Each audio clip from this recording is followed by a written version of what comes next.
what we can do now. So lifestyle interventions. So there was a couple of things I wanted to think about in there. So how much difference do we think we can make? But the other thing is, so doctors have been saying move more, eat less for decades. But How do we get beyond that? Yeah. How do we get beyond that to something more Well, concrete where people actually implement? Yeah. So, I mean, I can't answer the question of how we modify people's behavior. That's something I'm very interested in, something I'm thinking a lot about, but I don't have an answer for you, right? So the one thing I will say is, first of all, you asked how much. I think that's going to be obviously individual dependent, right? So if you already move more, eat less, and we'll come back to that because I think it's obviously going to be, it's more complicated than just that. But if you already live a relatively healthy lifestyle, how much can you get on top of that by further improving your lifestyle? That's a moving target. I think for the average American, and it also depends on how you want to define good health, right? If we take the sort of very simple definition of no existing disease and say, how long can we keep somebody at that no existing disease point before they get their first disease? My guess is for the typical American, it's 15 years. It could be a little bit more than that, could be a little bit less than that. Depends a little bit on whether you consider obesity a disease, because obesity dwarfs everything in America as it does other parts of the world. But my guess is it's about 15 years, certainly a decade. I've sort of taken to calling that the lost decade, the decade of 10 years of good quality life, at least, that most people could recover through primarily lifestyle changes. And I think that's probably the low end. I actually think it's more than that for most people. So anyways, that's kind of where I would peg it. So what does that mean? What do we mean when we say lifestyle changes? So you said, move more, eat less. That's a very, that's nice in terms of simplicity. Obviously, it doesn't work in terms of getting to people to do it. I think one of the reasons it doesn't work is particularly the eat less part. At least in the United States, and I think this is true in many other developed countries as well, we are constantly bombarded with really good tasting, really high calorie, really, really bad food, right? Constantly. And oftentimes it's hidden how bad that food is for you. Like, it's not obvious to people who aren't reading the latest reports and keeping up with the nutrition world, or at least, the popular science version of the nutrition world. It's not obvious to people what they're putting in their bodies. So I think, honestly, even though sometimes to people who are pretty well informed, we're like, well, everybody knows that. But I think that's not true. I think there are a lot of people who don't know what they're eating and what they're putting in their bodies and what the impact is, and particularly the impact of these highly processed foods that have been sort of engineered to change your brain chemistry in a way that wants to make you to eat more. So it's not only about eating less. I think probably more importantly is what you eat. And I think that's part of that's got to be part of the solution, is educating people on what they eat. Because I think for most people, if you take out a lot of the ultra processed foods, a lot of the foods that are very high in added sugars, that alone has a big impact on how much you eat for most people.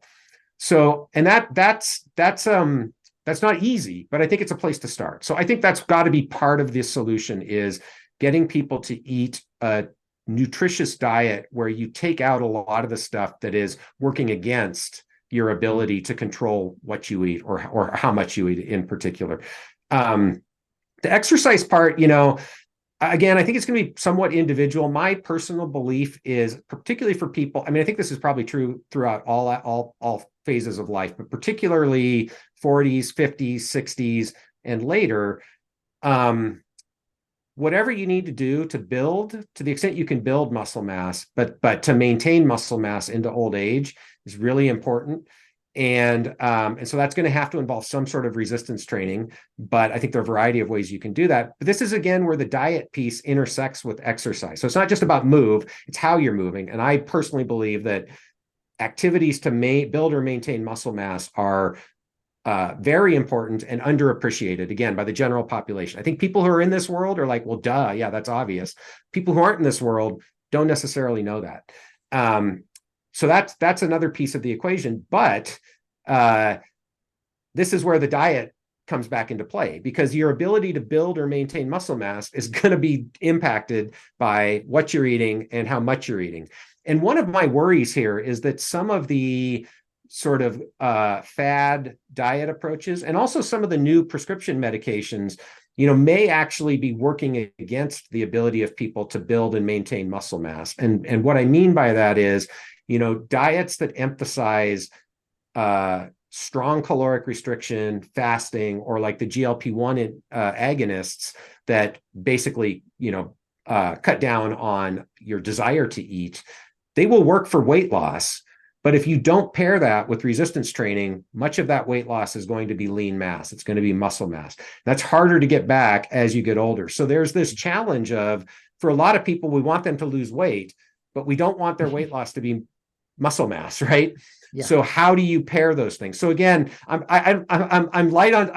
I'm heavy on noticing problems here and light on solutions, except I think I know what some of the pieces are that have to be communicated as part of the solution. And unfortunately, a lot of times people get lost in all the information that's out there, the influencers that are talking about intermittent fasting or this and that.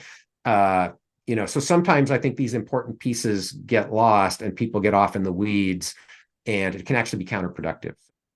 Sleep is the key to your body's rejuvenation and repair process.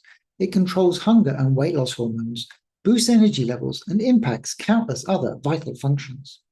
During the holiday season, it's easy to slip from our health routine and have more late nights and eat irregularly. In fact, drinking more than 2 servings of alcohol per day for men and more than 1 for women can decrease sleep quality by 39.2%, according to a study from Tampere University in Finland. But when the vacation season winds down, it's time to get back on track and focus on healthy eating, exercise, and above all, quality sleep. For my sleep, I take Magnesium Breakthrough by Biooptimizers because it contains all 7 forms of magnesium. I take it every evening and it helps me fall asleep, stay asleep, and wake up refreshed. Visit magnesiumbreakthrough.com/modern and enter code 10 for 10% off your order of Magnesium Breakthrough. Thank you for your support. So then the question, how do we get past that? Like, how do we do more than diet and exercise? I mean, I think, there's growing recognition of the importance of sleep. That's one thing that's kind of changed in the last 10 years. At least in my world, I don't think so many people were paying attention to sleep quality as an important component of health. So there's a lot more attention being paid now. I think that's a good thing. And I think the attention to the stuff that's a little bit less quantitative and a little bit, I don't know, more touchy-feely sort of, whatever you want to call that, sort of mindfulness or, connectedness. There's a growing appreciation of how important that is. And I would say the connection piece is particularly important. In the sense that there's growing evidence that people who have stronger human connection tend to be better in a whole bunch of health outcomes as they get older. And I think that connection is also important because it feeds back on your ability to maintain your diet or be active, or it can for some people, if those connections reinforce those behaviors. So I think that connectedness piece is also something where there's growing recognition. There's also a lot of noise around those things, but there's growing recognition of the importance. So those are things that I would say are good, and they are in addition to nutrition and exercise. The supplement world is still a real challenge for me. I'm not a huge believer in supplements. And I'm to some extent a natural skeptic. But there isn't a lot that rises above my bullshit threshold when it comes to supplements. So, the things that I take personally, and I take more now than I did 2 years ago, but, I take vitamin D, and that's in part because I was tested and I was low in vitamin D. So that makes sense. I take omega-3 now, and I take creatine usually, but that's in the context of my resistance training. I don't know how much benefit I'm getting from it, but no harm. And there's some pretty good evidence that creatine is beneficial. And then on the diet side, I eat a diet that's pretty high in protein. And that's a whole nother, we could probably spend a half hour on protein and diet because there's a lot of disagreements out there. And all I'll say is, I think you can find evidence to support both sides of that argument. Should people eat a high protein diet or a diet lower in protein? I would say I am pretty confident I know as much as almost anybody else out there about the actual data. And I've looked at the data, and in my opinion, the risk reward strongly falls on the side of eating a high protein diet and combining that with resistance training compared to eating a low protein diet and not doing resistance training. That's my personal opinion. That's why I do it. Interesting. Yes, it would be nice to dive into protein, but yeah, I don't think we have time. So calorie restriction is held up as like the gold standard, in fact, for life extension. But I saw you say that on another podcast that it doesn't always work for even in mice, right? Right. Calorie restriction is kind of genetically dependent. So could you talk about that a little bit? Sure. Yeah. So there's two parts here, I think, that are really important. One is we can talk about the caloric restriction data in laboratory animals, and by and large, we're going to talk about mice and rats, rodents. But also, I think we need to recognize, I think caloric restriction is one of those places where humans are going to be very, very different than mice and rats. So there's a whole host of other considerations when we talk about caloric restriction. And I would put intermittent fasting, time-restricted feeding, sort of all in that same bucket for now. There's a whole host of other complications that laboratory animals don't deal with when we're talking about these moderate to extreme dietary interventions like fasting and caloric restriction. And the things I'm talking about that humans are sort of uniquely susceptible to or that are different are the environment, which is very complex, all sorts of pathogens floating around out there that mice don't get exposed to.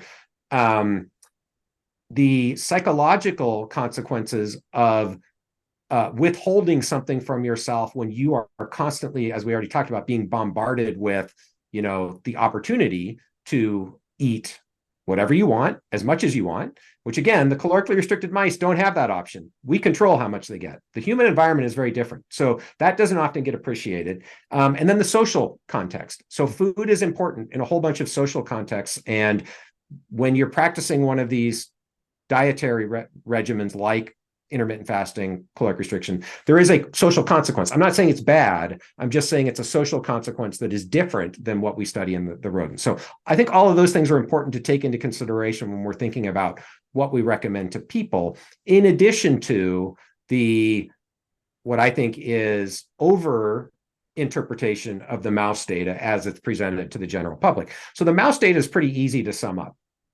Caloric restriction in mice and rats is certainly the gold standard for a longevity. And what I mean by that is lifespan extending intervention in those organisms. The largest body of literature for experiments where lifespan has been extended is with caloric restriction. And the largest magnitude of effect, about 60%, is with caloric restriction. That's an experiment that was done in the 1980s by Rick Weindruck and Roy Walford. And again, I'm gonna go back to the point I was making before. We've known about caloric restriction since 1930s. The experiment I just alluded to was done in the 1980s. 1980s was 50 years ago, guys. Why can't we do better than caloric restriction in 50 years? And I think it's because people aren't looking. So that's to go back to that other point I was making about the million molecule challenge. Okay, so back to caloric restriction. So here's the thing that often, and I think that's a good reason to say caloric restriction is the gold standard. A couple of things that get misrepresented. One is intermittent fasting. Intermittent fasting without caloric restriction does basically nothing to lifespan in mice. Might be a tiny effect. So there's all these people who are out there talking about intermittent fasting, as this great thing. That might be true in people if you also calorically restrict. But if you intermittent fast and you don't calorically restrict, meaning you eat more on the days you're not fasting, there's zero evidence from the animal studies that will do anything to you for longevity, let alone data in people. So that's one thing that gets misrepresented. Same thing's true with time-restricted feeding. But the other thing that doesn't get talked about is that at least in certain genetic backgrounds in mice, this is also true in the simpler organisms like flies and worms and yeast, in certain genetic backgrounds, caloric restriction doesn't increase lifespan, or in some cases, it actually shortens lifespan. And how frequently that happens is a little bit unclear because those studies just haven't been done that often. It probably depends on the amount of restriction. But at 40% restriction in mice, the one study that looked across, I think there were about 40 different genetic backgrounds, about 1/3 of the time, there was a statistically significant reduction in lifespan at 40% caloric restriction. Whereas the studies that are pointed to for lifespan extension have been in that 40% restriction range, where you see lifespan extension in other strains. So, and I say that because if you were to go to 20% restriction, the distribution might look different. You're going to get a smaller positive effect in the strains that respond positively. I don't know if you'll get a negative effect in the strains that respond negatively, but I think the point here needs to be that individual genetic makeup is going to impact whether or not caloric restriction has a positive, neutral, or negative effect on longevity. And we know that from the animal studies, but that never gets talked about when people are recommending these kinds of things in humans. And I think it's important, right? I think it's important that people at least understand that if we are recommending people should do intermittent fasting or caloric restriction based on the mouse studies, there's about a 30% chance it might actually make you live shorter if we go on based on the mouse studies. And that just doesn't get talked about. So that, I think it's important that just to be honest about what the data actually show. So time restricted eating may not help you, but equally grazing all the time, like eating like 6 meals a day, is not a good idea either, right? It's something in between. Well, I don't know. I mean, why do you say that? So here's where I would say we really have to look at the data. What's the data say? So and this is where I think it's easy sometimes in the nutrition world, particularly if you've got a favorite podcast that you listen to and your favorite podcaster says something, and you're like, oh yeah, that makes sense. And you're right. It kind of does make sense that grazing all day long might be bad. What's the actual data to support that grazing all day long is actually bad in the long run for a variety of different health metrics? This is where the epidemiological studies really get complicated. And this is where, like, again, we don't have time to talk through the protein question or the red meat question. Red meat's, boy, talk about a hot button issue for some people. So red meat's actually a really good one. I'll just use this as an example, right? I think the perception, and there's good reason to believe this, is that in general, red meat is not good for you. In fact, it's bad for you if you eat too much of it. That's the general perception out there. And there's lots of epidemiology supporting that. The problem is almost all of those studies have failed to control for what else and how much the people eating high amounts of red meat are eating. So there have been at least one study that really looked at diet quality and then asked if we bin people by diet quality and we look at the effect of red meat in people who were eating an otherwise high quality diet, and I don't remember exactly how they defined it, but it's going to be something like low in processed foods and simple sugars, right? So people who were eating a high quality diet, there was no difference among the people who ate a lot of red meat versus people who ate no red meat. So context matters. And that's where these epidemiological studies, sometimes can be misinterpreted, overinterpreted, or the interpretation is true in a certain context, but may not be true in other contexts. And by the way, I don't want to imply that the case is closed on red meat. Like, I'm not saying that one study proves that you can go out and eat steak every day, which I would love to do, by the way. You can go out and eat steak every day as long as you're eating an otherwise high quality diet. I'm just saying that the case is not quite as clear cut as people make it out to be, that some of these things that become sort of, in the common sense bucket because we believe it to be true, they may not actually be true. And that's where I would put the time restricted feeding versus grazing thing. I think there are plausible reasons to say that, all things being equal, we don't have all the data yet, all things being equal, probably not a good idea to have a really high sugar food right before you go to bed. Why? Well, that's going to keep your blood sugar high throughout the night. It's probably going to impact your sleep quality. So I think there's reasons to believe that's probably true. But has anybody ever done the definitive study to prove it? Probably not. So, do we know that it's true? I don't know. Interesting. Yes. Thank you. Yeah, I should have made it a Sure. question rather than a statement.